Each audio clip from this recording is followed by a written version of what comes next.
हरे कृष्णा। आप सभी भक्तों को प्रणाम। तो आज का हमारा श्लोक है भगवत गीता चैप्टर 15 श्लोक नंबर 5। कल हमने थर्ड और फोर्थ लिया था। तो चैप्टर जो हमारा श्लोक नंबर 5 है वो उसका अगर हम देखें टाइटल टॉपिक तो ये है कि कौन भगवान के धाम जा सकता है, कौन वैकुंठ धाम जा सकता है। ये श्लोक नंबर 5 का टॉपिक है जिसमें आपको रिक्वायरमेंट्स बताइए। ठीक है, तो आज उसी में हम चर्चा करेंगे। ओम अज्ञानतिमिरन्धस्य ज्ञानञ्जनशलाकया चक्षुरुन्मीलितं येन तस्मै श्रीगुरुवे नमः। श्रीचैतन्यमनोभीष्टं स्थापितं येन भूतले स्वयंरूपकदा मह्यं ददाति स्वपदान्तिकम्। वन्देऽहं श्रीगुरुं श्रीयुतपदकमलं श्रीगुरून् वैष्णवांश्च श्रीरूपं साग्रजातं सहगण रघुनाथान्वितां तं सजीवम् सावधेतं सावधूतं परिजन सहितं कृष्ण चैतन्य देवं श्रीराधा कृष्ण पादान् सहगण ललिता श्री विशाखान्वितांश्च।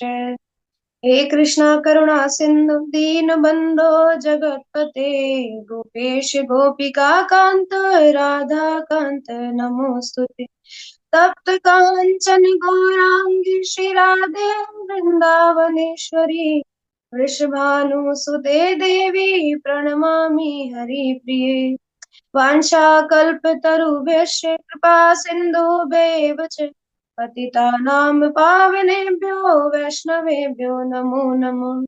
जय श्री कृष्ण चैतन्य प्रभु नित्यानंद श्री अद्वैत गदाधर श्रीवासादि गौर भक्त वृंद। हरे कृष्ण कृष्ण कृष्ण हरे हरे, हरे राम राम राम हरे हरे। नमो विष्णुपादाय कृष्ण पृष्ठाय भूतले श्रीमते भक्ति वेदांत स्वामिनिति नामिने।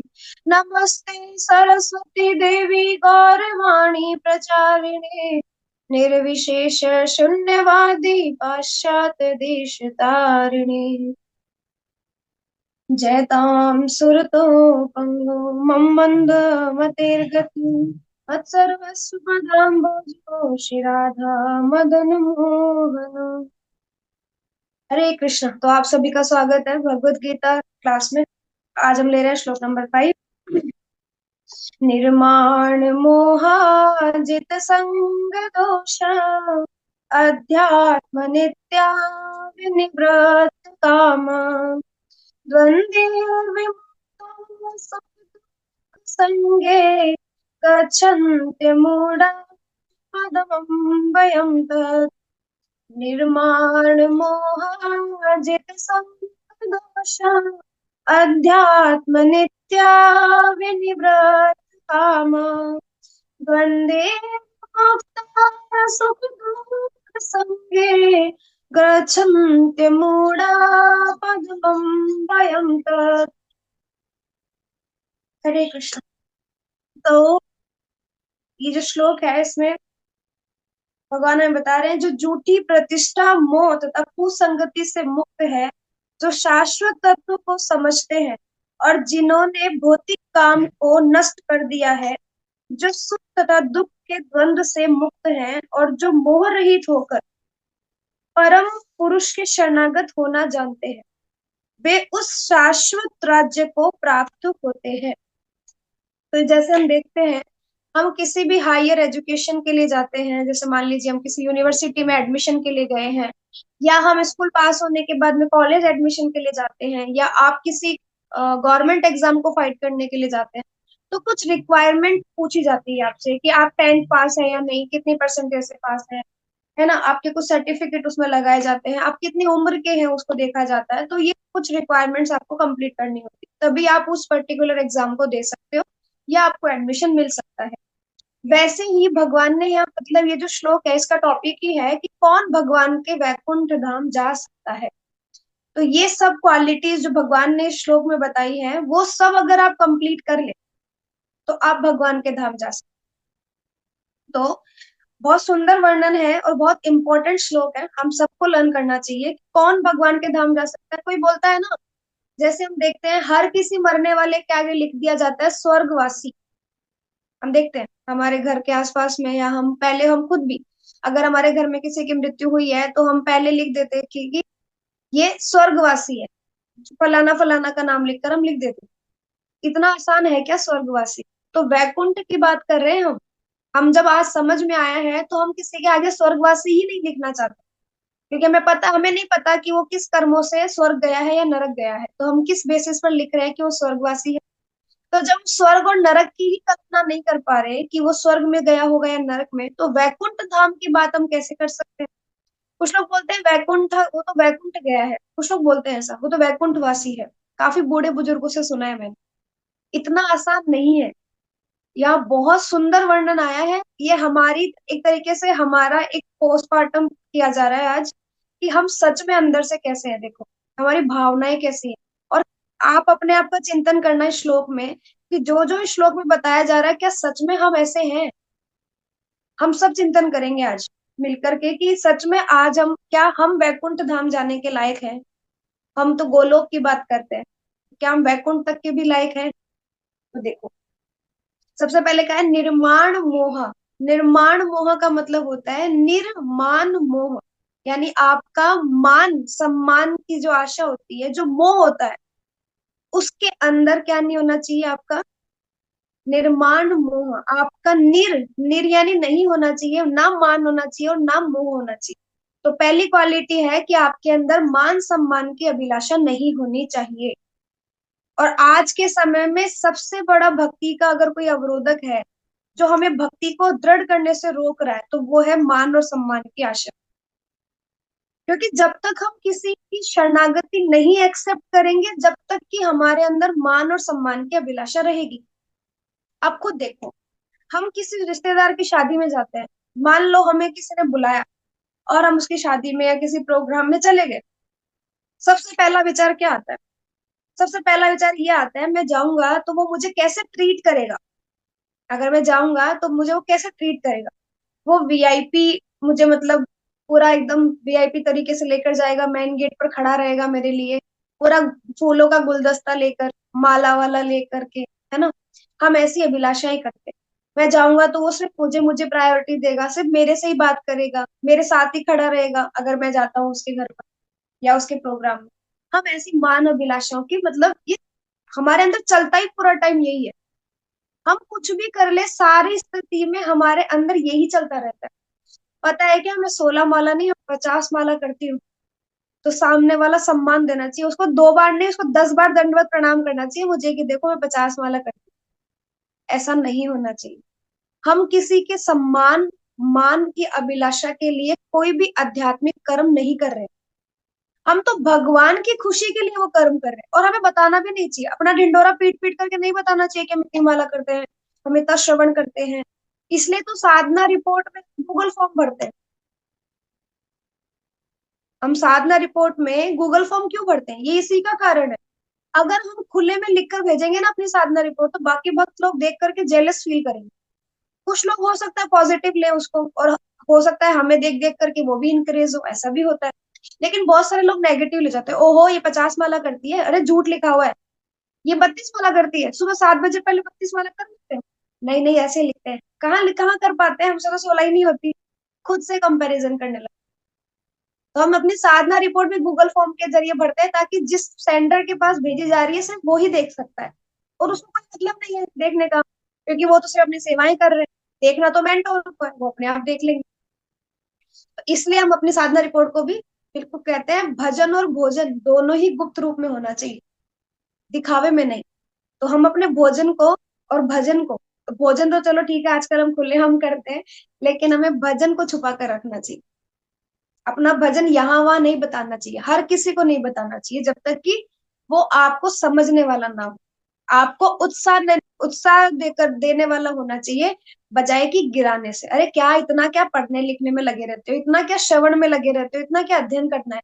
क्या पूरे दिन तुम्हारी ऑनलाइन क्लासें खत्म नहीं होती? इस्कॉन वाले तो पूरा दिन तुम्हें पैक करके रखते हैं। ये सब नहीं सुनना चाहिए, ये सब ऐसे बोलने वालों से दूर रहना चाहिए। ऐसे लोगों को मत बताओ हम इतनी माला करते हैं, इतनी बजे उठते हैं, ऐसा करते हैं वैसा करते हैं, नहीं। इसलिए हमारा प्रयास होना चाहिए, ये मान सम्मान की अभिलाषा ना हर किसी व्यक्ति के अंदर है, सबके अंदर है। हम ये चाहते हैं अरे पता है क्या, हम क्लास कर रहे हैं, हम क्लास में इतने सारे लोग बैठते हैं, हम क्लास में देखो माता जी इतना अच्छा समझाती है, वो समझाती है, ऐसा भाव अगर मेरे मन में आएगा ना, मान लो अगर कोई दो भक्त आकर के उसके लिए बोल भी दे, अगर मैं उस मान सम्मान को एक्सेप्ट कर रही हूँ ना, तो फिर ये जो सेवा मैं कर रही हूँ ये बिल्कुल व्यर्थ है।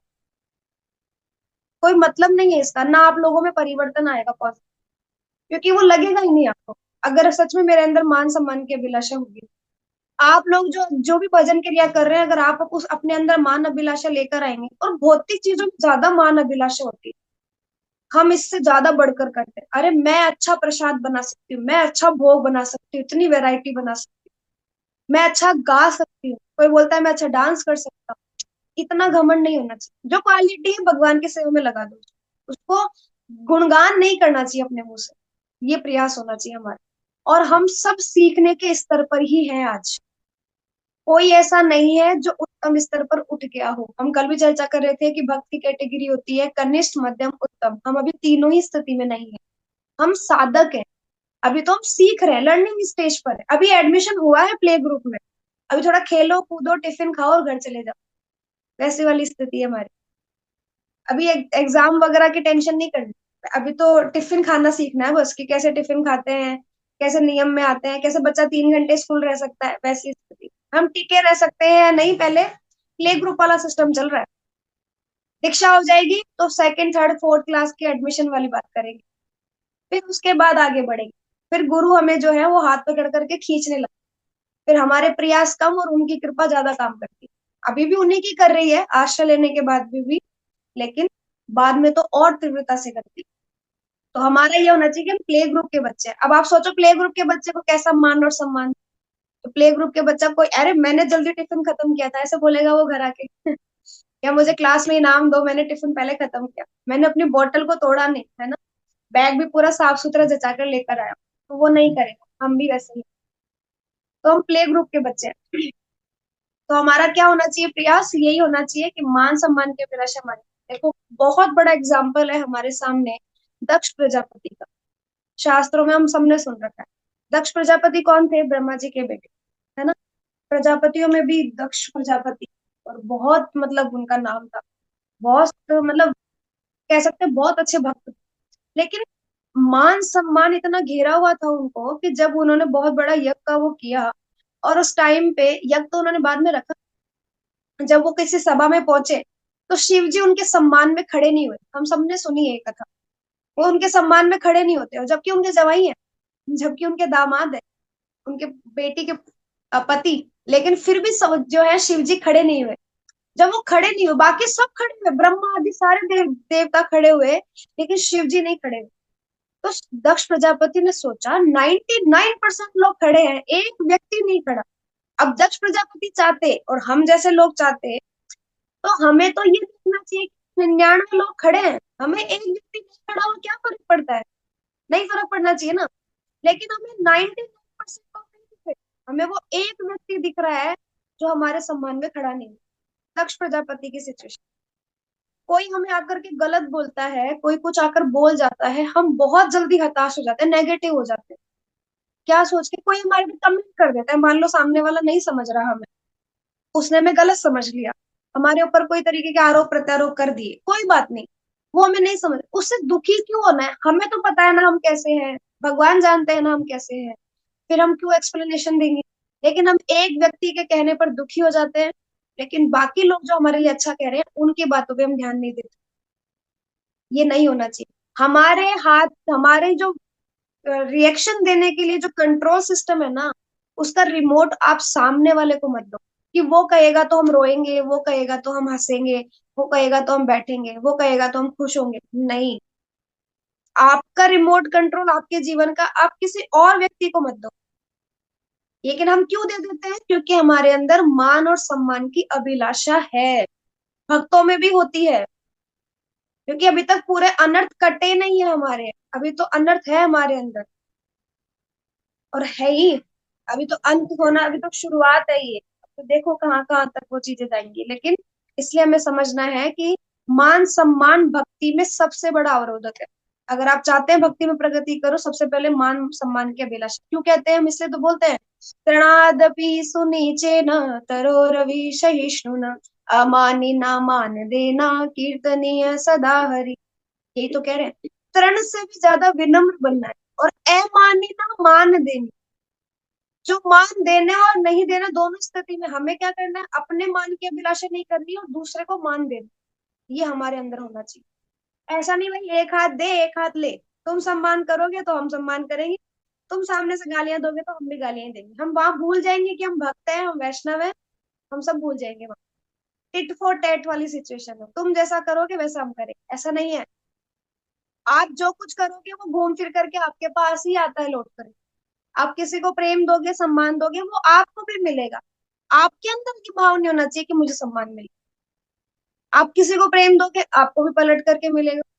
हिस्ट्री रिपीट इटसेल्फ, हम खुद ही तो बोलते हैं, कर्मा वापस रिएक्ट करते हैं। कर्मों के रिएक्शंस होते हैं, वापस करते हैं। इसलिए हम तभी तो हम कर्म बंधन में बंधे हुए हैं। हम कर्म करेंगे फिर वो आगे से करेगा, फिर हम कर्म करेंगे फिर वो आगे से कर्म करेगा। हम किसी को चाटा मारे आज, हम कल को वो हमें मारेगा। इस जन्म में नहीं मार पाया तो अगले जन्म में आएगा मारने के लिए, फिर कर्म रिपीट होगा। तो ये तो चलता रहेगा, हमें इसमें फंसना ही नहीं है। हमारे अंदर ये होना चाहिए, हमें फंसना ही नहीं इस कर्म में। आगे से आप उम्मीद मत करो कि सामने से कोई हमारा मान और सम्मान करे, कोई हमें फूलों का हार पहनाए, कोई हमें दंडवत प्रणाम करे। ठीक है, किसी ने इग्नोर कर दिया, ठीक है, आप इस लायक ही नहीं हो, आप ये समझो मैं तो तृण से भी ज्यादा नीच हूँ, एकदम नीच व्यक्ति। अगर हम ये समझ लेंगे ना, तो हमारे अंदर किसी तरीके का ये जो द्वंद चलते रहता है ना, अरे उसने मुझे ऐसा बोल दिया, अरे उसने मुझे सम्मान नहीं दिया, उस माता जी ने सबसे बात की मेरे से बात नहीं की, अरे ठीक है, इसी सब में थोड़ी पड़े रहना। इसलिए निर्माण मोहा ये हमारा। और दूसरा है इसकी जो बेस्ट हम बात कर रहे थे, दक्ष प्रजापति। तो दक्ष प्रजापति ने देखा कि शिव जी खड़े नहीं हुए तो रुष्ट हो गए, और ऐसे रुष्ट हुए कि गाली पे गालियां दे रहे। ब्रह्मा जी कहते हैं, पिताश्री मैंने आपके कहने पर अपनी बेटी का विवाह इनके साथ किया, ये तो उस लायक ही नहीं है। ये ना वस्त्र पहनते हैं ना किसी घर में रहते हैं, ये तो एकदम पर्वतों पे रहने वाले हैं, राख रसम जो भस्म है उसको रमाते हैं अपनी बॉडी पर, दिखने में सुंदर भी नहीं है। मैंने कैसे व्यक्ति से अपनी बेटी का विवाह कर दिया। दक्ष प्रजापति कहते हैं ब्रह्मा जी को। और ये व्यक्ति तो सम्मान का और किसी चीज के अधिकारी नहीं है। इतनी गालियां दे रहे हैं, शिव जी शांत बैठे हैं, कुछ नहीं बोल रहे। हमें सीखना चाहिए, कितने सहनशील है देखो शिव जी यहाँ पर। वो चाहते तो एक ही बार भी जवाब दे सकते थे और काम खत्म, लेकिन उन्होंने जवाब नहीं दिया, सहन कर रहे हैं। इसलिए कहते हैं, क्या कहते हैं हम, वैष्णव नाम यथा शंभु, हमारे सबसे परम वैष्णव अगर कोई है तो शंभु।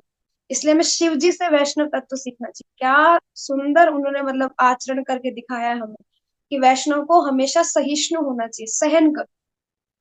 और फिर उसके बाद में जब ये सब स्थिति हुई, उसके बाद हम जानते हैं कि सती माता जो है, अगली बार जब ओकेजन आया तो फिर उन्होंने क्या किया, अपने पिता के बिना बुलाए वो चली गई। और उसके बाद में बाकी पूरा वृतांत हम सब जानते हैं, सती का किस तरीके से सती होना, पार्वती आदि का।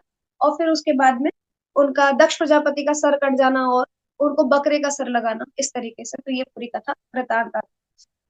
तो ये सबसे बड़ा एग्जाम्पल है कि अगर मान सम्मान की अभिलाषा आप रखोगे ना, तो आप सब कुछ त्याग, सब कुछ खो दोगे आप। क्या ही रहेगा आपके पास, जो चाहते हो ना वो मिलेगा नहीं। इसलिए भगवान कहते हैं मैं आवश्यकताएं पूरी करता हूँ, इच्छाएं नहीं।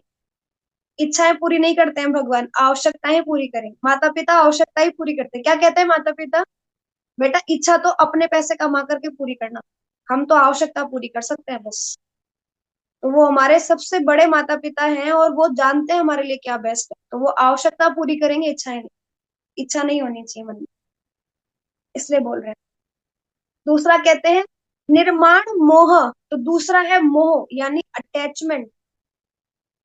हमारे अंदर ऐसा भाव होना चाहिए कि हम किसी भी व्यक्ति से, वैसे इसमें देखा जाए निर्माण मोह में दोनों चीजें आ गई, मान सम्मान का मोह और ये जो अटैचमेंट होता है हमारा बाकी सब चीजों से, तो ऐसी चीजों से हमारा कोई अटैचमेंट नहीं होना चाहिए। इसमें दूसरी क्वालिटी है जित संग दोषा, यानी आपको असत संग से जीतना आना चाहिए।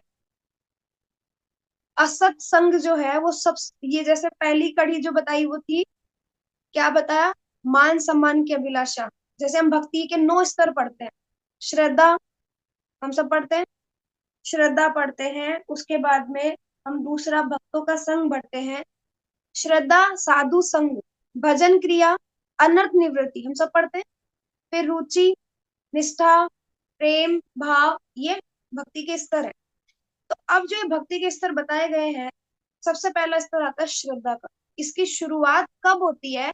जिस दिन से आप मान और सम्मान त्याग दोगे पूर्ण तरीके से, तब आपकी भक्ति में पहली स्टेप पर आप पहुंचेंगे। आप श्रद्धा कर पाएंगे भगवान कृष्ण पर, आपका विश्वास हो पाएगा उनके ऊपर। कैसे होगा? क्योंकि जब तक हम मान सम्मान की अभिलाषा में है, तो मान सम्मान की अभिलाषा कब पैदा होती है हमारे अंदर? जब हमें ये लगता है कि सब कुछ तो मैं कर रहा हूँ, सम्मान तो मिलना चाहिए। अरे मैंने ऐसा किया, अभी तो सम्मान मिलेगा ना। मैंने ना अपने एग्जाम में 98% मार्क्स में लेकर आई, तो आप क्रेडिट ले रहे हो कि आप लेकर आए हो, तभी तो आपको मान सम्मान चाहिए। स्कूल वाले आपको ट्रॉफी देने चाहिए, समाज वाले आपको पुरस्कार देने चाहिए, घर वाले भी आपको गिफ्ट देने चाहिए, तभी तो आपके अंदर इच्छा आ रही है। क्योंकि आप अपने आप को कर्ता मान रहे हो कि जो कुछ कर रहा है मैं कर रहा हूँ। तो भगवान के प्रति शरणागत कैसे करोगे? आप तो अपने आप को ही कर्ता मान रहे हो। इसका मतलब अभी तक आपकी भगवान में श्रद्धा आई ही नहीं, क्योंकि आप तो अपने आप को ही सब कुछ मान के बैठे हो। जिस दिन आपने ये सोच लिया कि मैं कुछ नहीं कर रहा हूं, उस दिन मान सम्मान की अभिलाषा रहेगी नहीं आपके अंदर, नहीं रहेगी हमारे अंदर बिल्कुल भी। जिस दिन हमने ये सोच लिया कि मैं कुछ नहीं कर रहा हूं, आई एम नथिंग, मैं कुछ नहीं हूं, जो कर रहा है सब भगवान कृष्ण ही कर रहे हैं, जो भी कुछ किया जा रहा है, जो भी कुछ हो रहा है, तब मान सम्मान की अभिलाषा नहीं होगी और हमारी भक्ति की शुरुआत होगी पहली। अब आप सोच लो, हम पहली स्टेज पर चढ़ गए हैं क्या? प्रथम स्टेप हमने क्रॉस कर लिया है क्या? हम आ गए हैं क्या पहली सीढ़ी पर? नहीं आए हैं अभी तक भी। चाहे हम दीक्षित हो चाहे नहीं हो, हम दोनों स्थिति में श्रद्धा के स्तर पर नहीं है अभी। श्रद्धा है ही नहीं, पूर्ण शरणागति आ जाएगी श्रद्धा के नाम पे, तो जहां पर हम समझ जाएंगे कि सब कुछ भगवान ही कर रहे हैं। श्रद्धा का पहला स्तर। और जिस दिन श्रद्धा हुई, उस दिन सबसे पहले आपके मन में एक ही विचार आएगा, मैं कैसे साधु संग करूं। जब साधु संग होगा तो भजन क्रिया होगी, और जब भजन क्रिया निरंतर होगी, नित्यम भागवत सेव्याम कहते हैं, जब निरंतर नित्यम भागवत सेव्या होगी तो जाकर के अनट मिटना शुरू होंगे। तो क्या कर रहे हैं क्या हम? क्या हमारे अंदर लालच है साधु संग करने का? क्या लालच है भजन को नित्य बना करके चलने का? कोई प्रॉब्लम आए, हेल्थ इश्यूज है, फाइनेंशियल इश्यूज, घर में कोई क्राइसिस हो गया है, सबसे पहले भजन छूटता है। कहाँ है नित्यम भागवत सेव्या? कहाँ से मिटेंगे अनर्थ? हम कितनी बार बोलते हैं, कल परसों भी हमारे क्लास में एक प्रश्न उठा था कि बहुत बार ऐसा सोचते हैं, हम कितना कुछ सुन लेते हैं, फिर भी हमारे मन में ऐसा भाव आता है कि क्यों मेरे अंदर से अनर्थ नहीं जा रहे, क्यों बार बार मेरा मन ये गलत गलत चीजों का विचार कर रहा है ना? ये इसलिए कर रहा है क्योंकि निरंतर भजन क्रिया नहीं हो रही है, इसलिए इसलिए अनर्थ नहीं जा रहे अभी। और बहुत बड़ा स्तर है अनर्थ मिटने का, तो वहां तक पहुंचते पहुंचते तो जन्म लग जाएंगे हमें। अभी तो हम तीनों स्टेज में ही घूम रहे हैं, श्रद्धा, साधु संग, भजन क्रिया, इसी स्थिति में घूम रहे हैं अभी तो हम, है ना? तो देखो आगे देते हैं, जित संग दोषा। अब देखो दो तरीके का संग होता है। एक संग होता है जो हमें इसी भव सागर में बांध के रखता है। मेरा पिता, मेरी माता, मेरा पति, मेरा बच्चा, सब अपनी संपत्ति या जो भी जैसा भी संग हम कर रहे हैं, संपत्ति आदि को हम त्याग भी दे, तो जो रिश्ते नाते हमसे जुड़े हुए हैं, उसका संग जो हम कर रहे हैं, ये संग कैसा है? इस भव सागर में बांध के रखने, वो आपको छोड़ने ही नहीं दे रहे। किसी की पत्नी भक्त बनने के लिए तैयार खड़ी है, तो पति सोचता है अरे ये हाथ से चली जाएगी, ये तो सब कुछ भूल जाएगी, तो मुझे भी भूल जाएगी, फिर मेरा घर का काम, घर का खाना पीना, मेरी टेक केयर कौन करेगा? उसको आपसे मतलब है, इसलिए वो नहीं चाहता कि आप भजन में लगो, नहीं तो आप उसका काम धंधा करना छोड़ दोगे। लेकिन एक वैष्णवी जो होती है, वो भजन के साथ साथ में अपने पति की पूरी टेक केयर भी करती है, ये उसको नहीं पता। इसलिए वो अपनी पत्नी को पीछे खींचेगा बजाय कि भजन में उसको सपोर्ट करने के। तो वो आपका क्या ऐसा कनेक्शन अगर आपका, इसलिए कहा जाता है कि अगर आपका ऐसा कोई पति या पत्नी है जो आपको भजन क्रिया में नहीं लगने दे रहे हैं, जो भक्ति नहीं करने दे रहे हैं, तो उसका त्याग देना ही सही उपाय है। लेकिन वो तब होना चाहिए जब आपकी कंडीशन आपके गुरु को पता हो और आपके गुरु आपको ऐसा निर्देश दे, अन्यथा नहीं, है ना? तो और दूसरी स्थिति में अगर पति का, तो पति को तो सीधे सीधे बोला हुआ है शास्त्रों में कि अगर आपके घर का माहौल, आपके घर का जो वातावरण है, आपकी पत्नी, आपके बच्चे, आपके माता पिता आदि, अगर वो आपको भजन नहीं करने दे रहे हैं तो त्याग दो ऐसे घर को, ऐसे घर को त्याग दो। पति को तो स्पष्ट बोला गया है कि त्याग दो ऐसी पत्नी का। एग्जाम्पल है हमारे पास शिला प्रभुपाद, जिन्होंने अपनी पत्नी को सिर्फ इसी चीज के लिए त्याग दिया। उनको पूछा क्या कि तुम्हें चाय ज्यादा प्रेफरेंस पे है, चाय तुम्हारे लिए प्रायोरिटी है, मैं, तो उन्होंने चाय को चूज किया। ये तो चलो एक एग्जाम्पल स्टोरी वाइज बताया गया है। प्रभुपाद ने संन्यास लिया और प्रभुपाद फिर पूरी तरीके से उन्होंने हम सेवा का जो है वो एक उदाहरण प्रस्तुत किया हम सबके सामने। तो इसलिए कहते हैं कि आप ये देखो कि वो संग जो आप कर रहे हो वो आपको इस भवसागर से जोड़ रहा है, बांध रहा है आपको, या एक ऐसा संग आप कर रहे हो जो आपको इस भवसागर से निकालने के लिए प्रयास करवा रहा है। जैसे साधु संग, भक्तों का संग क्या है? भक्तों का संग आपको इस भौतिक जगत की सच्चाई दिखाता है। इस भौतिक जगत के जितने रिश्ते नाते आपके सामने अच्छे हैं ना, इन सब का जो रियल फेस है वो दिखाता है। वो ये बताते हैं कि हमारे जीवन का एक्चुअल लक्ष्य क्या है, हमें उसके लिए जाना है। ये साधु संग है। लेकिन हम साधु संग करना ही छोड़ देते हैं। हमें लगता है 7 दिन में एक बार साधु संग कर रहे हैं ना, आ रहे हैं ना संडे की क्लासेस में, 6 दिन आने की क्या आवश्यकता है? एक्चुअल में डेली साधु संग होना चाहिए, और दिन में जितनी बार आप कर सकते हैं उतनी बार संग करें। संग करने का मतलब ये नहीं है कि फिजिकली ही संग किया जा सकता है। ऑनलाइन क्लासेस सुनने के माध्यम से, आप भागवत श्रवण करने के माध्यम से, आप क्लासे तो सुन ही रहे हैं, आप खुद अध्ययन करने के माध्यम से, श्रील प्रभुपाद अपनी बुक्स में आज भी हैं। आप अगर करेंगे अनुभव तो आप समझ पाएंगे कि श्रील प्रभुपाद कहीं नहीं गए, वो आज भी अपने ग्रंथों में विद्यमान है, हमारे साथ है। आप भक्तों का संग किसी भी तरीके से कर सकते हैं।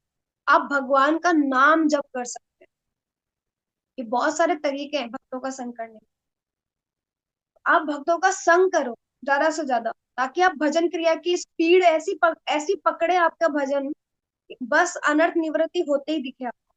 ऐसे लगते ही दिखे कि अरे वाह, जल्दी जल्दी सब कुछ कष्ट एकदम मिट गए, अनर्थ है ही नहीं सामने, और रुचि स्तर पर आ गया, नाम छूट ही नहीं रहा हाथ से, माला रखने का मन ही नहीं करता कि खूंटे पे टांग दूं। पूरा टाइम बस नाम ही चलेगा हाथ। ऐसी स्थिति आ जाएगी जब अनर्थ कट जाएंगे।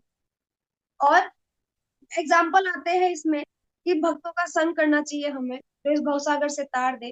जैसे नरकासुर, अब आप देखो, जो असत्संग करेगा ना वो क्या करेगा? असत्संग करेगा तो सबसे पहले अपनी भक्ति का नाश करेगा। जितना भी उसने असत्संग किया, आप बराबर चल रहे हो, दिन में 24 घंटे होते हैं, 12 घंटे आप साधु संग कर रहे हो, 12 घंटे असत्संग कर रहे हो। जो आपने 12 घंटे का साधु संग किया ना, वो आपका क्षण भर मात्र के लिए जो आपने असत्संग किया है वो आपको पूरी पूरी तरीके से विनष्ट कर देगा आपके साधु संग। असत्संग बहुत डेंजरस है। जैसे दूध, जैसे सांप को दूध पिलाना, सांप को दूध पिलाओगे तो क्या दूध की फुकार मारेगा? जहर ही तो देगा। काटने के बाद में मृत्यु ही होगी सीधी, क्योंकि विष फैल जाएगा पूरी बॉडी। वो दूध दे के अमृत थोड़ी दे रहा है, आप उसको दूध पिलाए जा रहे हो। तो ये इंद्रियां हमारी ऐसी हैं, जितना ज्यादा असत्संग में लगाओगे उसको, ये उतना ज्यादा हमारे लिए जहरीला होता चला जाएगा। और फिर भक्ति रास नहीं आएगी, फिर मन नहीं लगेगा भक्ति में। अरे माला में मन नहीं लग रहा, ये एग्जाम्पल है। माला में मन ना लगने का, भजन अच्छे से नहीं हो रहा है, भोजन अच्छे से नहीं हो रहा है, भगवान का प्रसाद नहीं पा रहे हैं आप, भोग खा रहे हैं आप, और पाप खा रहे हैं, इसलिए मन नहीं लग रहा, ना माला में, ना क्लास में, ना आपका अध्ययन में। इसलिए ये इसके कारण है। जैसे भगवान ने अपने अपने बेटे नरकासुर का वध किया। आप देखो, क्योंकि वो असत्संग में पड़ गया था, भगवान ने अपने पुत्र को भी नहीं छोड़ा, उसका भी वध किया। और भगवान तो हमें हर जगह पर सिखा रहे हैं, हर पॉइंट टू पॉइंट, हर एक चीज के लिए। और हमारे लिए तो वही आइडियल है, वही आदर्श है कि वो हमें कैसे समझा रहे हैं हर एक चीज को। असत्संग तो करना ही नहीं चाहिए। आप एग्जाम्पल ले लो कर्ण का। अगर कर्ण चाहता महाभारत में तो वो पांडवों का संग करता, उसने दुर्योधन का संग किया तो क्या हुआ उसके साथ?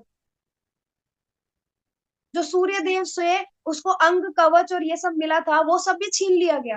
क्या फायदा हुआ उसका? इतना शक्तिशाली धनुर्धर, क्या काम आया? कुछ नहीं। क्योंकि संग कैसा था? दुर्योधन जैसे लोगों का, दुष्ट लोगों का संग किया कर्ण।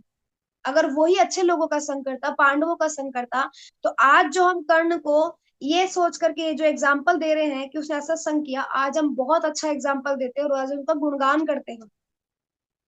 लेकिन वहां उसका नाम धूमिल कर दिया गया, मिट्टी में मिल गया एक तरीके से। जबकि देव के पुत्र, देवता के पुत्र है फिर भी।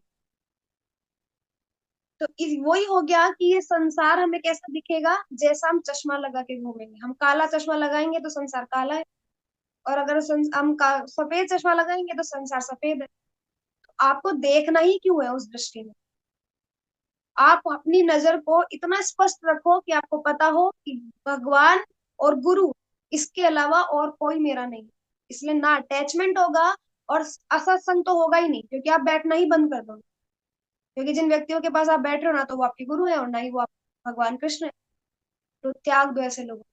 जो भगवान से मिलाते हैं ऐसे भक्तों का संग करना है, और भगवान का संग करना है, भगवान की कथाओं का, भगवान के शास्त्रों का, ऐसे हमें इन सब चीजों का संग करना है। असत्संग नहीं करना हमें। ये हमारा प्रयास होना चाहिए। तीसरा है अध्यात्म नित्या। अध्यात्म नित्या का मतलब है आत्मज्ञान की, आत्मज्ञान में रहना। अब आत्मज्ञान में कैसे रहा जाता है? आत्मज्ञान में रहना मतलब निरंतर भजन करना। नित्यम भागवत सेव्या जो हम कहते हैं, ये तीसरी रिक्वायरमेंट है। निरंतर भजन क्रिया क्या क्या होगी? सुबह उठना, ब्रह्म मुहूर्त में 16 माला जाप करना। जो 16, 20, 25, 32 जितने राउंड कर सकते हैं उतने राउंड्स करो। 8 बजे भागवतम क्लास लो। प्रभुपाद ने क्यों नियम बनाया है, हर इस्कॉन टेम्पल में सुबह 8 बजे भागवतम क्लास होती है। चाहे वो कहीं हो, चाहे वो इस देश में हो या किसी और देश में, हर इस्कॉन टेम्पल में सुबह 8 बजे भागवतम क्लास होती है ना। और शाम को भगवत गीता क्लासेस होती है। शाम को गृहस्थ के लिए कॉन्ग्रीगेशन प्रोग्राम्स होते हैं। संडे को लव फीस्ट प्रोग्राम्स होते हैं। क्यों प्रभुपाद ने इतना कुछ अरेंज किया? ताकि आप निरंतर भजन में लगे रहो। और प्रभुपाद के जान मतलब फिजिकली यहाँ से चले जाने के बाद में भी आज भी हम उन्हीं नियमों को फॉलो कर रहे हैं। क्यों? क्योंकि हम निरंतर भजन में लगे रहे। हमें पूरी तरीके से जोड़ के रखने के लिए प्रभुपाद ने इतनी सारी चीजें हमें प्रोवाइड की।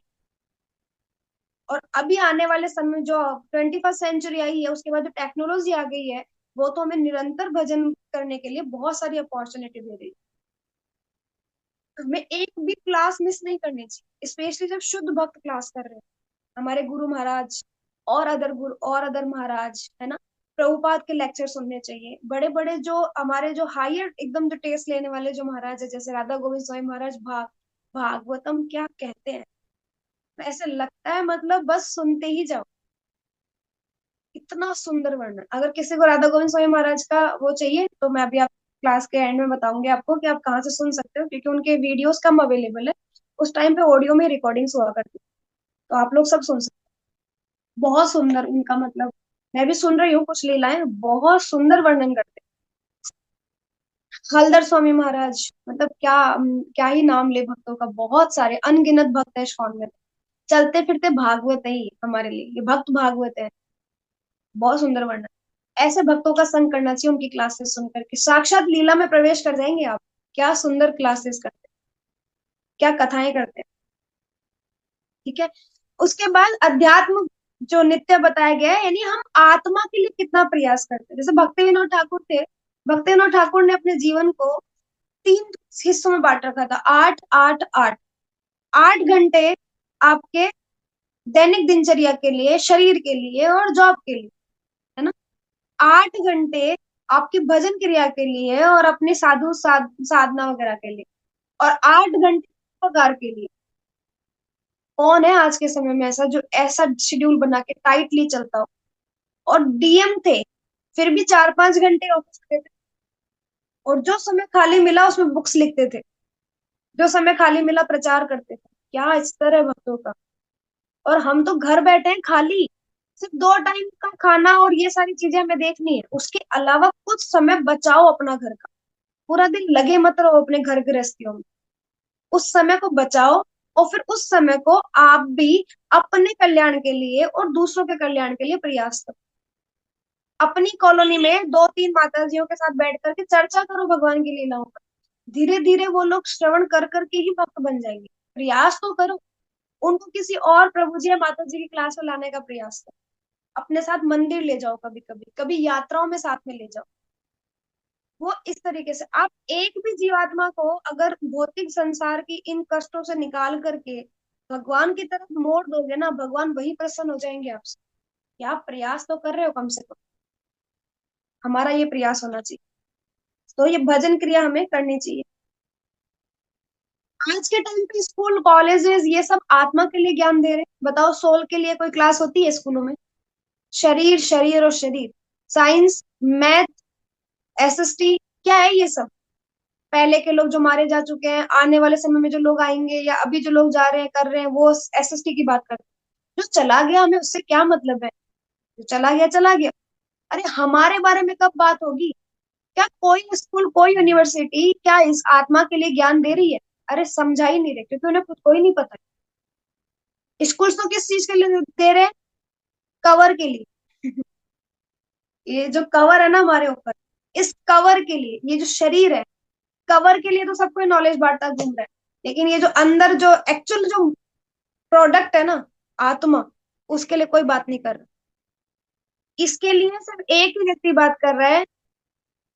शिला प्रभुपाद ने बात की थी, और उन्होंने एक ऐसे संप्रदाय बनाए, इस्कॉन, जो एक ऐसा संगठन बनाया जहां भक्त आकर के आत्मा के विकास के लिए प्रयास कर सकते हैं, प्रयत्न कर सकते हैं, अपनी आत्मा की उन्नति कर सकते हैं, इस संसार को देख सकते हैं अपने दृष्टिकोण से। देखो, प्रभुपाद ने सबको दिखाया। उन्होंने प्रयास किया, एक अकेले व्यक्ति ने प्रयास किया आत्मा के स्तर पर ज्ञान देने के लिए, वरना कौन बात कर रहा था? कोई नहीं। इससे पहले पता नहीं कितने सालों संत लोग बाहर गए, पर क्या कोई लोगों को बदल पाया? प्रभुपाद ने हिप्पीज को बदल करके हैप्पीज कर दिया। जो हिप्पीज थे, आज वो हैप्पी बन के घूम रहे हैं यहाँ वहां यहाँ वहां। आप देखो, हर मंदिर में आपको अंग्रेज दिखेंगे, हर मंदिर में आपको फॉरेनर डिवोटीज दिखेंगे। यहाँ तक कि वृंदावन के तो टेम्पल को ही हम अंग्रेजों का मंदिर कहते थे। इतने सारे अंग्रेज जो थे, इतने सारे अंग्रेज डिवोटीज जो थे, वो इतना सारी सेवाएं करते थे। इंडियंस तो बाद में जुड़ना शुरू हुए। प्रभुपाद के साथ बहुत सारे डिवोटीज बाहर से इंडिया आ गए थे, और वही वृंदावन इस्कॉन की सारी सेवाएं देख रहे थे। इसलिए लोग उनको अंग्रेजों का मंदिर ही कहते थे, इस्कॉन टेम्पल नहीं कहते थे वृंदावन। वो हिप्पीज से हैप्पी बन गए, हम नहीं बन सकते क्या? भारत के लोग तो वैसे ही खुश मिजाज होते हैं, बहुत जल्दी प्रसन्न हो जाते हैं। तो हमें भी प्रयास करना चाहिए। ये आत्मा का ज्ञान है जो हमें अंदर से ही खुशी देता है। भारी खुशी आप कितना ही ढूंढ लो, थोड़े टाइम बाद में, क्षण भर के बाद में तो वापस दुख में बदल जाएगी। इसलिए हमें ये सब करना ही नहीं है। नियम पूर्वक आदेशों का पालन किया जाना चाहिए, ये हमें पता होना चाहिए। कथा श्रवण की महिमा, हम डेली भागवतम से पहले एक श्लोक गाते हैं। क्या? नष्ट प्रायेषु भद्रेषु नित्यं भागवत सेवया, भगवती उत्तम श्लोके भक्तिर नष्ट की। गाते हैं ना? हम अर्थ समझ रहे हैं क्या? नष्ट प्रायेषु भद्रेषु नित्यम भागवत सेवया। आपके जितने, आपके अनर्थ, आपके कलमश, जितने सब कुछ अगर किसी कोई नष्ट कर सकता है, तो नित्यम भागवत सेवया, नित्य भागवत श्रवण करने से ही आपके सारे चीजों का नाश हो जाएगा। इसलिए हमें निरंतर अध्ययन करना चाहिए, श्रवण करना चाहिए। अध्ययन और श्रवण एक ही है, आप दोनों में से एक कर सकते हैं। पर जो अध्ययन कर सकते हैं उनको अध्ययन भी करना चाहिए। जो अध्ययन नहीं कर सकता उसके लिए श्रवण है। लेकिन जो अध्ययन कर सकते हैं उनको थोड़ा थोड़ा पढ़ना चाहिए। जिनको नहीं पढ़ना आता ना, उसको भी पढ़ना चाहिए। बुक लेके बैठो तो भी उनका एसोसिएशन मिल रहा है आपको, संग मिल रहा है। एक एग्जाम्पल आता है ना, आप सबने सुना होगा। साउथ में चैतन्य महाप्रभु भ्रमण कर रहे थे, और आई थिंक जगन्नाथ टेम्पल से बाहर की बात है या अंदर की, एक भक्त जो थे, वो भगवत गीता जो है उसको उल्टी करके पढ़ रहे थे। एक भक्त, तो चैतन्य महाप्रभु ने नोटिस किया कि अरे ये भक्त तो उल्टी भगवत गीता पढ़ रहा है, पढ़ भी रहा है तो भी उल्टी। तो जाके उसको पूछा कि अरे क्या कर रहे हो तुम? कहते हैं भगवत गीता पढ़ रहे हो। अच्छा, कि तुम तो उल्टी भगवत गीता पढ़ रहे हो। बोले, रोने लग गए। रोते रोते कहते हैं मेरे गुरु ने आदेश दिया है कि निरंतर भगवत गीता का पाठ करा करो, लेकिन मुझे पढ़ना नहीं आता। समझ रहे हैं आप? लेकिन मुझे पढ़ना नहीं आता, लेकिन मैं अपने गुरु के आदेशों का पालन कर रहा हूँ। पढ़ना नहीं आता था लेकिन फिर भी भगवत गीता लेके बैठे हैं, सोचो। हमारा प्रयास ऐसा ही होना चाहिए। गुरु ने जैसा आदेश दे दिया, अरे मुझे तो बोलना नहीं आता क्लासेस में, कैसे बोलूं? अरे गुरु का आदेश है, प्रीचिंग करो, प्रचार करो, जहां देखो तार कहे कृष्ण उपदेश, हम बोलते हैं ना। तो जहां देखो तार कहो कृष्ण उपदेश, जिसको देखो जिसको पकड़ो सबको कृष्ण उपदेश बांटो, भगवान का नाम बांटो सबको, भगवान प्रसन्न होते हैं। आप में क्षमता है, योग्यता है, इसको साइड में कर दो। गुरु ने आदेश दिया है ना, एज इट इज फॉलो करो। मेरे अंदर भी योग्यता नहीं है, बस हम प्रयास करते हैं कि जो गुरु ने आदेश दिया है और गुरु की प्रणाली को आगे बढ़ाने के लिए हम प्रचार करें। हम कभी उस स्तर पर योग्य नहीं बन पाएंगे कि हम अंदर से ये कहें कि आज तो हम योग्य हैं, आज तो आप बुलाओ सब लोगों को, आज तो हम बहुत धुआंधार क्लास करेंगे। ऐसा स्तर नहीं आएगा। हम भौतिक लोग हैं, हमारे अंदर इतनी चीजें भरी हुई है, कूट कूट के एकदम, क्या ही भागवत प्रवेश करेगी हमारे अंदर। लेकिन हम बस ये प्रयास करते हैं कि हम बड़े भक्तों से सुने और बस उसी को कॉपी पेस्ट करके आप लोगों तक डिलीवर करें। आपको भी यही करना है, बस प्रचार करो और योग्यता देखिए। पहले देखो सामने वाला नास्तिक तो नहीं है ना, आस्तिक है तो सुनाओ भर भर के। बस नास्तिक नहीं होना चाहिए, क्योंकि नास्तिक को आप वो करोगे तो आप ही अपराध कर बैठोगे, इसलिए। फिर आता है विनिवृत्त कामा, विनिवृत्त कामा। और फिर हमें काम वासनाएं जो है, काम से निवृत्ति, ये रिक्वायरमेंट है वैकुंठ धाम जाने की। कामना जो हमारी काम है ना, ये काम वासनाएं जो हमारी है, स्त्री और पुरुष का जो संग है, या अपोजिट जेंडर में जो अट्रैक्शन पॉइंट्स हैं, ये सब चीजें हमें इस भवसागर में दोबारा से लाने वाली। आप किसी से इतना अटैच है तो आप अगर लड़की है और मान लो आप किसी लड़के से अटैच है, अगला जीवन आपको लड़के का ही मिलेगा। आप लड़के हैं और लड़की से अटैच हैं और इतना अटैच है कि सुबह खाते पीते उठते बैठते वही ख्याल में आ रही है, तो आपको अगला जीवन लड़की का मिलेगा। क्योंकि अंत समय जब होगा तो आपको तो वही लोग याद आएंगे जो आप बिल्कुल जिनसे आप कनेक्टेड है। लेकिन जो ये काम वासनाएं हैं, इनको मोड़ दो भगवान की तरफ, और फिर आप प्रयास करो कि भगवान ही सब जगह दिखे, उठते बैठते खाते पीते सब जगह। जैसे जैसे किसको दिख रहे थे? एग्जाम्पल है किसी के पास? प्रहलाद महाराज। प्रहलाद महाराज कहते हैं कि उनसे पूछा जाता है कि तुम्हें सर्पों से डसाया गया। मीराबाई भी कहती है ये सब बातें। और कहते हैं तुम्हें सर्पों से डसाया गया, समुद्र में गिराया गया, है ना, तो तुम्हें डर नहीं लगता? कहते हैं कालिया नाग भी कृष्ण ही है, क्योंकि देखो उसका रंग काला है, तो जहाँ काला रंग वहां कृष्ण। समुद्र, क्योंकि भगवान खुद गर्भोदक्षाय विष्णु में बैठ करके शयन करते हैं एकदम, तो जहां पर भगवान क्षीर सागर में बैठे हैं, उस क्षीर सागर को देखो तो भगवान का ही है जल और सब कुछ, है ना। तो मुझे तो भगवान ही दिखाई देते हैं सब कुछ, तो डर किस चीज का लगेगा? वायु में देखो तो भी भगवान ही है, पहाड़ों से गिराओगे तो पर्वत भी मैं ही। भगवान कहते हैं ना, हर योनि में मैं हूँ, चाहे पत्थर की हो, चाहे वो अजगर हो, चाहे वो सांप हो, चाहे वो पेड़ पौधे हो, हर जगह मैं विराजमान हूँ। तो फिर प्रहलाद महाराज कहते हैं, फिर कोई डर कैसे लगेगा? मीराबाई से पूछा गया कि विष का प्याला भेजा तो विष नहीं लगा।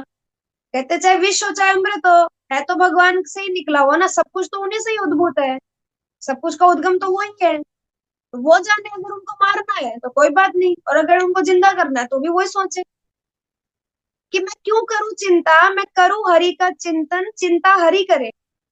आप तो सिर्फ हरि का चिंतन करो, भगवान चिंता करेंगे आपकी। कह रहे कितना अच्छा भक्त है, इसके ऊपर विपदा आ रही है, चलो मैं ही टाल देता हूँ, ये तो ध्यान ही नहीं दे रहा। अम्बरीश महाराज के सामने जब दुर्वासा मुनि ने अटैक करना चाहा, अपनी वो कृत्या भेजी, तो फिर देखा कि अरे ये तो इसको मार गिराएगा, लेकिन अम्बरीश महाराज अपनी जगह से अडिग थे, बिल्कुल एक कदम पीछे नहीं हटे, क्योंकि विश्वास था भगवान पर कि अगर मारे कृष्ण तो राखे कौन, राखे कृष्ण तो मारे कौन। कौन सी स्थिति में कोई मार सकता है अगर भगवान रक्षा करने के लिए आगे खड़े हो, और कौन ही बचा सकता है अगर भगवान ही मारने पर उतार हो गए।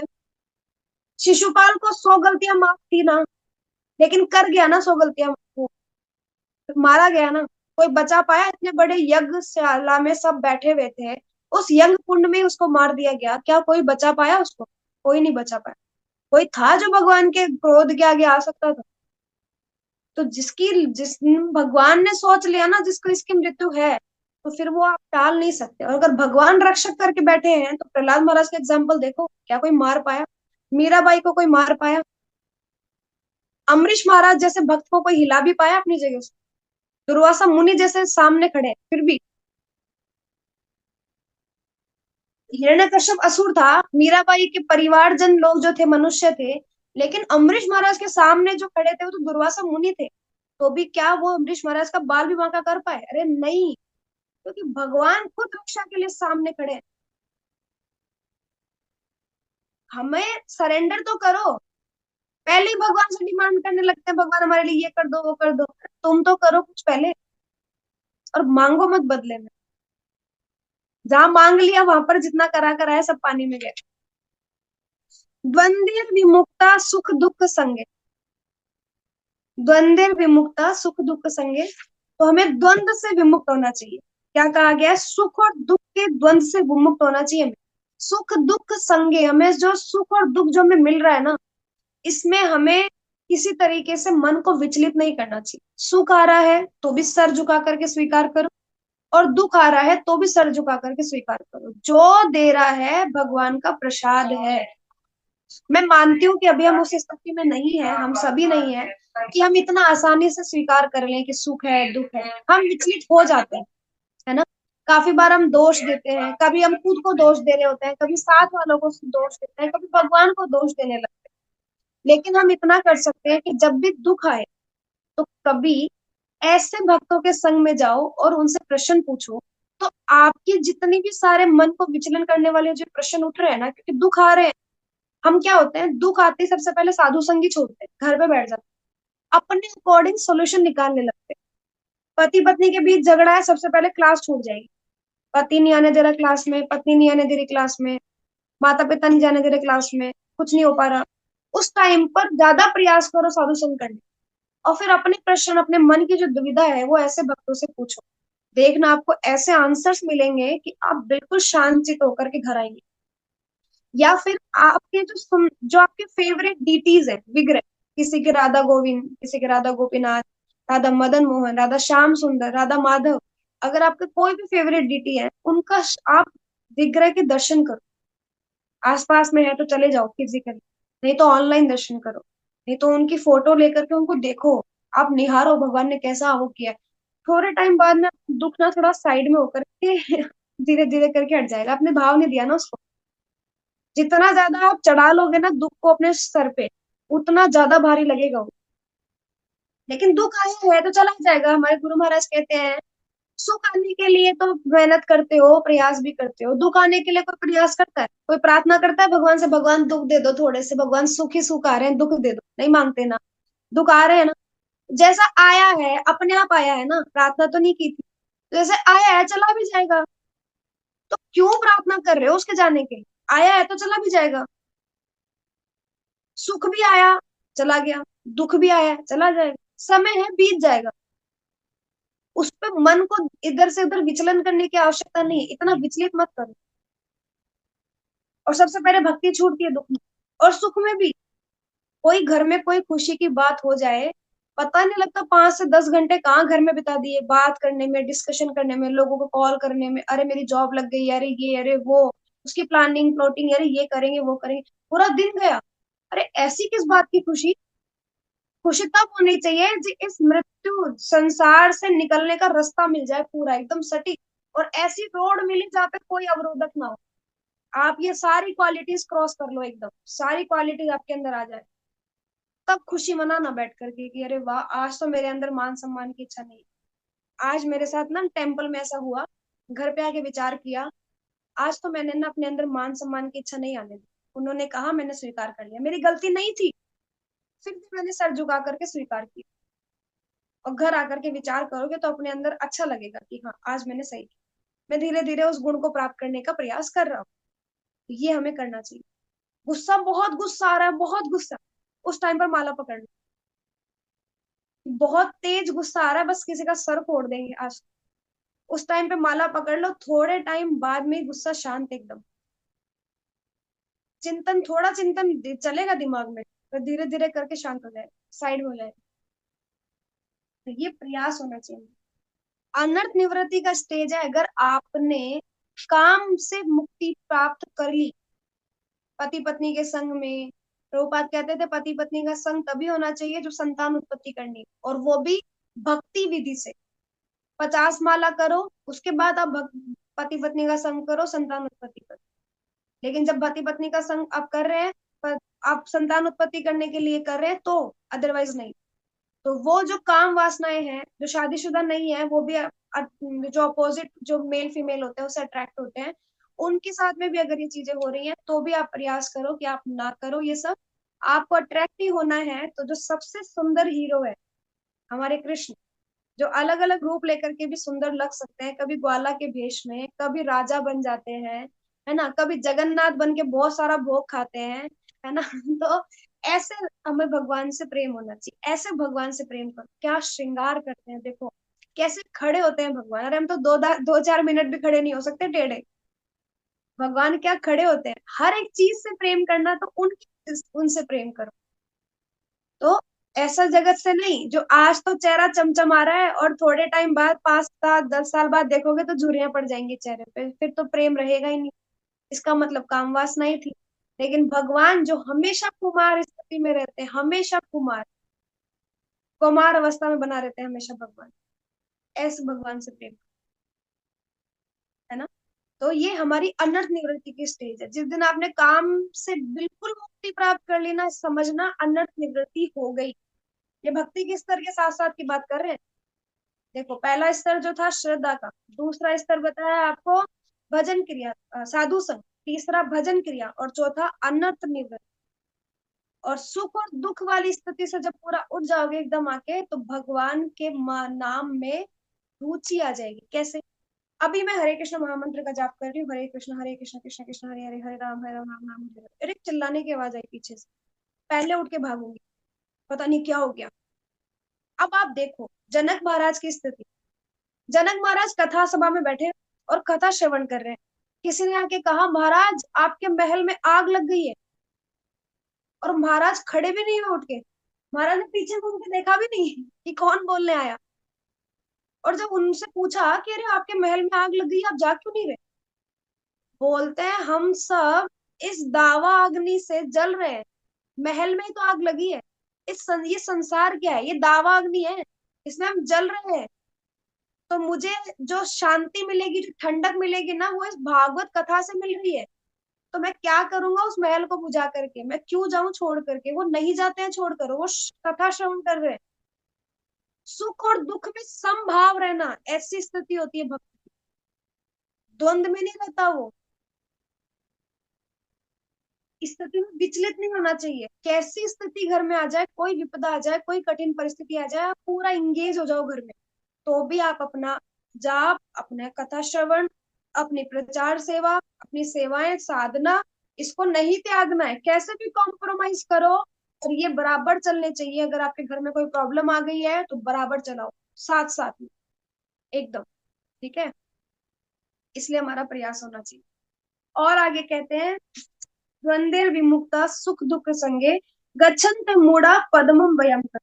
और क्या होना चाहिए, मोह रहित होकर के हमें कहा जाना चाहिए पदम वयम तत्। हमें ऐसे व्यक्ति के शरणागत होना चाहिए जो हमें कहाँ लेकर जाएगा, उस शाश्वत राज्य में। क्या है शाश्वत राज्य? एक ऐसा राज्य है जो परमानेंट है, कभी खत्म नहीं होता, वो है वैकुंठ धाम। तो हमें वैकुंठ धाम जाना है जहां से वापस इस मृत्यु संसार में नहीं आना पड़ता। तो अगर आप ये सारी क्वालिटीज अपने अंदर ले आओगे तो आप सीधे सीधे रिक्वायर्ड, आप पूरी रिक्वायरमेंट कंप्लीट करते हो वैकुंठ धाम जाने। अब आप देखो इन 5-6 जो हमने चर्चाएं की, 5 चर्चाएं की हमने, छह छह क्वालिटीज बताई गई है। दो ऊपर, निर्माण मोह, यानी आपका मान सम्मान की अभिलाषा, जो मोह है आपका, उससे आपकी निवृत्ति। कोई मोह नहीं होना चाहिए आपका मान सम्मान से। और भक्तों का संग। तीसरा अध्यात्म नित्या, यानी आत्मा के लिए जो आप प्रयास कर रहे हैं वो भजन क्रिया जो हो गया। चौथा विनिवृत कामा, काम से निवृत्ति। चार द्वंद्व विमुक्ता सुख दुख संगे, द्वंद्व से विमुक्त होकर के सुख दुख में समान होना चाहिए। और गच्छन्ते मूढ़ा पद्मम ते तत्, और मोह रहित होकर के परम पुरुष के शरणागत होना है, जो हमें उस राज्य को प्राप्त, हम उस राज्य को प्राप्त कर पाएंगे, वैकुंठ धाम। इसका तात्पर्य पढ़ते हैं। जय श्रील प्रभुपाद। यहाँ पर शरणागति का अत्यंत सुंदर वर्णन हुआ है। इसके लिए जिस प्रथम योग्यता की आवश्यकता है वह है मिथ्या अहंकार से मोहित न होना। क्योंकि बद्ध जीव अपने को प्रकृति का स्वामी मानकर गर्वित रहता है, अतः उसके लिए भगवान की शरण में जाना कठिन होता है। क्या कहा है? अपने आप को स्वामी मानेंगे तो हम शरणागत नहीं हो पाएंगे, क्योंकि उसके लिए कठिन हो जाएगा भगवान की शरण में जाना। कोई भी अपने ऊपर बॉस नहीं चाहता, सब मालिक बनना चाहते हैं। कोई नहीं चाहता कि मैं सर्वेंट बनूं, सब ऊपर कोई बॉस हो। हम सब चाहते हैं कि हम स्वामी बने, हमें किसी की सेवा ना करनी पड़े। उसे वास्तविक ज्ञान के अनुशीलन द्वारा यह जानना चाहिए कि वह प्रकृति का स्वामी नहीं है, उसका स्वामी तो परमेश्वर है। जब मनुष्य अहंकार से उत्पन्न मोह से मुक्त हो जाता है, तभी शरणागति की प्रक्रिया प्रारंभ हो सकती है। जो व्यक्ति इस संसार में सदैव सम्मान की आशा रखता है, उसके लिए भगवान के शरणागत होना कठिन है। जो व्यक्ति संसार में सदैव सम्मान की आशा रखता है, वो भगवान के शरणागत नहीं हो सकता। अहंकार तो मोह के कारण होता है, क्योंकि यद्यपि मनुष्य यहाँ आता है, कुछ काल तक रहता है और फिर चला जाता है, तो भी मूर्खतावश वह ये समझ बैठता है कि वही इस संसार का स्वामी है। तो अगर आप स्वामी हो तो आप कुछ समय के लिए आए और फिर यहाँ से चले गए, तो फिर आप कैसे स्वामी? इस तरह वह सारी परिस्थिति को जटिल बना देता है और सदैव कष्ट उठाता रहता है। सारा संसार इसी भ्रांत धारणा के अंतर्गत आगे बढ़ता है। लोग सोचते हैं कि यह भूमि या पृथ्वी मानव समाज की है। उन्होंने भूमि का विभाजन इस मिथ्या धारणा से कर रखा है कि वे इसके स्वामी है। अमेरिका वाले बोलते हैं अरे हम अमेरिकन है, अमेरिका हमारा है। इंडिया वाले बोलते हैं हम हिंदुस्तान से बिलोंग करते हैं, हम भारतवासी हैं, भारत हमारा है। खरीद के लाए थे क्या? भगवान ने दिए जमीनें और तुम खरीद खरीद करके उसको अपना अपने नाम पे रजिस्ट्री तुमने करवा ली, और तुम कहते हो कि भारत हमारा है, अमेरिका हमारा है। अरे भगवान ने तो पैसे ही नहीं लिए, फ्री फोकट में आप लोगों को ये धरती दी है, और तुमने बांट बांट करके इसके स्वामी बन गए हो। और युद्ध चल रहे हैं इस चीज के लिए कि दूसरे राज्य पे, दूसरे देश पर हथियार ले, हम कब्जा कर ले, आक्रमण कर ले, उसको अपने नाम पर कर ले उसको। तुम स्वामी हो क्या? इसीलिए दुख है। क्यों मर रहे इतने सारे लोग उस युद्ध में? इसलिए मर रहे। स्वामित्व की इतनी इच्छा है दृढ़, इतनी लालच है कि हम बस सामने वाले का सब कुछ हथिया ले, हमारे हिस्से में कर ले। इसलिए इतने सारे दुख झेलने पड़ रहे। मनुष्य को इस भ्रम से मुक्त होना चाहिए कि मानव समाज ही इस जगत का स्वामी है। ये हमारा भ्रम है, हमें मुक्त होना चाहिए इस भ्रम से। जब मनुष्य इस प्रकार की भ्रांत धारणा से मुक्त हो जाता है, तो वह पारिवारिक, सामाजिक तथा राष्ट्रीय स्नेह से उत्पन्न कुसंगतियों से मुक्त हो जाता है। ये त्रुटिपूर्ण संगतियां ही उसे इस संसार से बांधने वाली है। कोई बोलता है मैं पॉलिटिशियन हूँ, कोई बोलता है मैं सोशल वर्कर हूँ। पहले तुम अपने लिए काम कर लो, जगत के लिए काम करना बाद में। कोई बोलता है पॉलिटिशियन हो रहा है, मैं राजनीतिकार हूँ, मैं लोगों की भलाई का काम करता हूँ। कोई बोलता है सोशल वर्कर हूँ, मैं समाज के कल्याण के लिए कार्य करता हूँ। अपनी आत्मा के कल्याण के लिए काम किया है क्या आपने? पहले आप वो कर लो, उसके बाद चर्चा करेंगे। इस अवस्था के बाद उसे आध्यात्मिक ज्ञान विकसित करना होता है। उसे ऐसे ज्ञान का अनुशीलन करना होता है कि वास्तव में उसका क्या है और क्या नहीं। जब उसे वस्तुओं का सही सही ज्ञान हो जाता है, तो वह सुख दुख हर्ष विषाद जैसे द्वंद्वों से मुक्त हो जाता है। वह ज्ञान से परिपूर्ण हो जाता है और तब भगवान का शरणागत बनना संभव हो पाता है। तो हमारा भी यही प्रयास होना चाहिए कि हम सुख दुख आदि जो है उससे हमें बिल्कुल पूरी तरीके से हम विमुख हो जाए। हमें दो, ना सुख का कोई ज्यादा खुशी हो, ना दुख में ज्यादा दुखी हो, संभाव वाली स्थिति में रहे हम हमेशा। और जो निरंतर हम भगवान की सेवा कर रहे हैं उसी में हम लगे रहे सब। यही श्लोक का तात्पर्य में बताया है सारा। ये 6 क्वालिटीज जो हमें पूरी तरीके से एक्सेप्ट करनी चाहिए, उनको कंप्लीट करने के लिए, अपने अंदर लाने के लिए हमें पूरा प्रयास करना चाहिए। जोड़ तोड़ करके पूरी मेहनत लगा दो इसके अंदर, और ये एक एक क्वालिटी अपने अंदर डेवलप करो। जिस दिन आप पूरी क्वालिटीज डेवलप कर लेंगे, भगवान आपको वैकुंठ ले जाएंगे। तो ये बहुत सुंदर वर्णन हुआ है इस श्लोक में। वो बहुत इंपॉर्टेंट श्लोक है, आप श्लोक भी लर्न करें इसका, बहुत अच्छा। थैंक यू सो मच आप सभी भक्तों का।